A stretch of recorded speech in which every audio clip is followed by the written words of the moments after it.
global happenings today. We communicate, we analyze global news. Stay tuned. Hello fam, welcome back to our channel. The issue of Fulani Herdsmen coming to the south, particularly Delta State, has been on for a while now, for a very long while. And a lot of persons are wondering why the boldness. Why is it that Delta State seemed to be a place of comfort for Fulani Herdsmen? And why is it that they have that boldness to kidnap, kill in some cases, and do a lot of heinous crimes and get away with it, as if they seem to be above the law? But the truth is beginning to spring up, and we're going to show you, we will discuss this at length.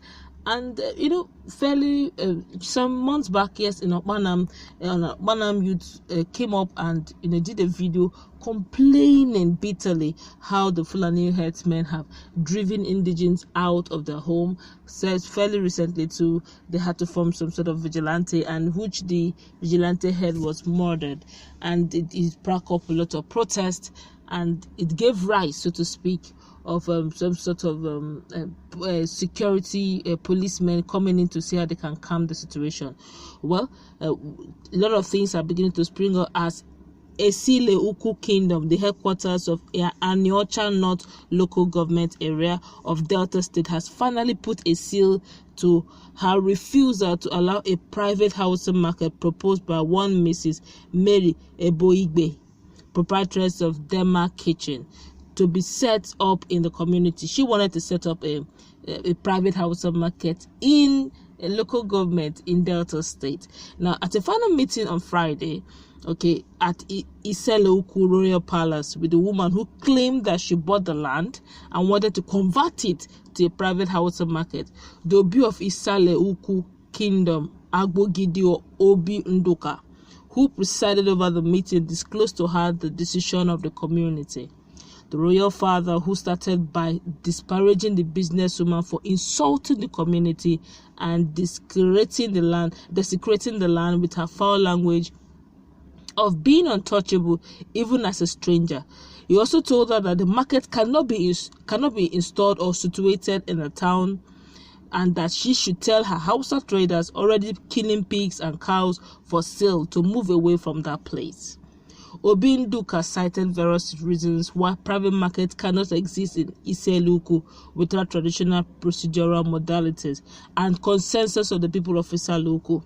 First, he said that H0ld holds the Afro market in high esteem and can never cave in to any pressure from any quarter for any illegal market to be set up, insisting that there are traditional reasons for not allowing any other market in the town except Afro market, or as otherwise decided by the community.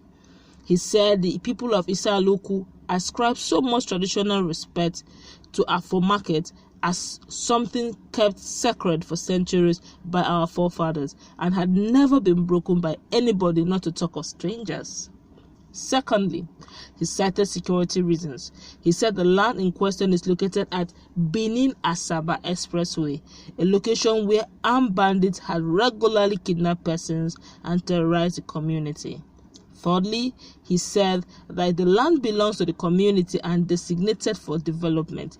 He said all the land from the Ministry of Works to Coast 10 area in that axis belonged to the community, and wondered why anybody would have sold it to somebody who wants to bring in people that were dislodged from Abraka market for breach of security. Talking about the houses now. The Obi, who earlier asked Mrs. Mary Eboigbe to produce the document used to purchase the land, insisted that the survey plan she produced did not amount to the evidence of ownership. He ordered her to produce the land document to enable the community to take up a case against the person who sold the community land to her. Agbogidi Nduka also used a medium to appreciate everybody who tried one way or the other to intervene in the matter, adding that the issue had finally been put to rest, as the community had decided not to allow another market in the town other than the Afro market. The traditional ruler therefore sounded a note of warning to those who engage in trespassing on community land to desist from such or be dealt with. he reiterated that according to the laws and tradition of Iseluku, before anybody, indigenous and non-indigenous alike, can possess a purchased land, the person would have presented drinks to the village that owned the land and then would have obtained a land ownership certificate from the palace. Now, have you seen why there seems to be so much chaos, rancor, disunity, and this kidnapping that is going, why it's always going on in Delta State? When that young man came up in Okpanam and called that it's actually the Okpanam rulers, the traditional rulers, and the leaders in Okpanam that are selling off the lands to Fulani Herdsmen. Some persons believe that he was being unnecessarily irrational. Some persons believe that he was being emotional. That was an emotional outburst. But obviously it is not, because the truth is beginning to come up. How can somebody in the community sold a land, a community land that is very strategic in location, to a stranger who does not even belong, is not even an indigene of that community, of that local government area? She bought the land with the whole intention, but whatever amount the person must have paid, the person does not even know the intention why she bought the land. They just said, okay, I want to buy land, and she has chosen the choicest place. They gave her the amount which they feel is okay, and she bought the land with one full aim of owning a private Hausa market, where they'll be selling pigs, pork meat, they'll be selling beef, cow meat, they'll be selling lamb, ram, hamburgers, ham, as the case may be. Okay, but God so kind, the traditional ruler, because of the incessant insecurity issues that have come out that have been emanating from Delta North, issue of Okpanam kidnap, banditry that has been ongoing, and the fact that this same set of people have been dislodged in another market because of insecurity.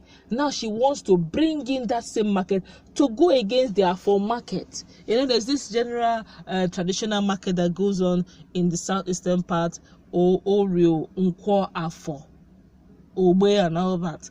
They have those market days are very sacred. Even up till tomorrow, I still have one or two friends who will tell you they don't play with it. On that said, that everybody moves to that marketplace to sell whatever wares they have, okay, and they don't play with such market days. And now you're trying to bring a different kind of market day, and you're calling it private because it's your land. And she's even claiming right that she has a survey plan as her proof of ownership, and that's how it begins. Before you know it, the Hausa guys, the community people will be thinking, what are they doing in our community? Why should Hausas come in? You don't know that people within your community have sold the land to them, and those ones will be like, we have bought the land, we have the right to the land, you can't chase us, you can't stop us from selling. And that's where quarrel, fighting, and all manner will ensue. Kidnapping will take place, killings will take place, simply because somebody along the land, a mall within the indigenes of Delta State, has sold out the land purely out of greed. If you want to do that kind of thing, you carry everyone along. Now, to start with, the community do not want such in their. They don't even want that type of business in their land, their community land, because of these security issues that have been coming up every time concerning this northern Hausa, Fulani, and Delta State indigenes as a whole. So, coupled with their ancestral belief about Afro market days, they are saying a no. Now she's getting all worked up, and to correct an impression now, the young woman here is not from that state, is not from that community. You can imagine the audacity she has, coming to another man's land and choosing what she wants to say without consulting the elders and the traditional rulers of that community. But let's feel the pulse of one or two Nigerians online concerning this same issue. This one here is saying the traditional ruler is a wise man and mindful of his ancestral land of the community. Wise one, I must say. It's a good one. The fact that he even, had a grip. If there are some persons, by the time they give one or two, I've heard one or two cases where cows here and there, 10 cows were given to some traditional rulers so that they can just, have access to the ancestral land, of which they allow.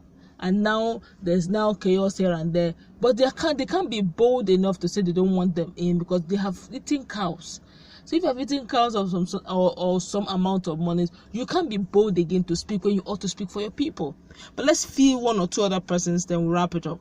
This one here says, he's a true Biafran traditional ruler, fearless and brave in his decisions. Another one here is saying, this is a good leadership example that must be emulated by all in Biafra land. This one here is saying, you have done well, Iseluku community. They should not allow them to do anything in their lands. Definitely the right way to go. May his reign endure, he say.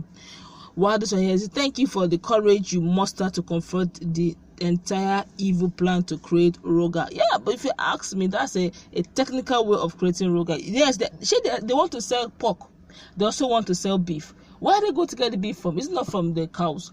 Where are the cows going to come from? It's not from the Fulani Herdsmen. That means by default, you have indirectly told the Fulani Herdsmen to come live there and rear their cows so they can buy the cows from them and sell the cows to the community. So by default, Fulani Herdsmen are now your neighbors. If you ask me, that's a good one coming from the leadership. I just hope that the people of that community would give him all the moral support and support he needs to make this done. But this is a warning to the young woman. Anytime you want to go to a community ancestral land, please carry everyone along, because some lands are very sacred. They are not meant for some certain kind of businesses. But that's where we're going to wrap it up.